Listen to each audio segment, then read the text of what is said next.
मलाई सधैँ कालो सर्पले टोक्याटोकै गर्छ।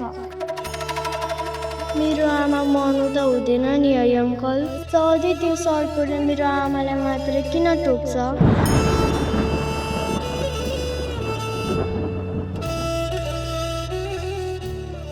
मैले मेरो छोरीको भविष्य अहिले सोचिन भने बर्बाद हुन्छ।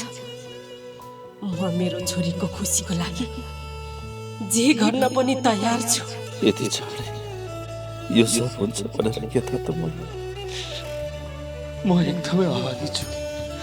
जसलाई माया गर्छु उनीहरूले छोडेर जान्छ।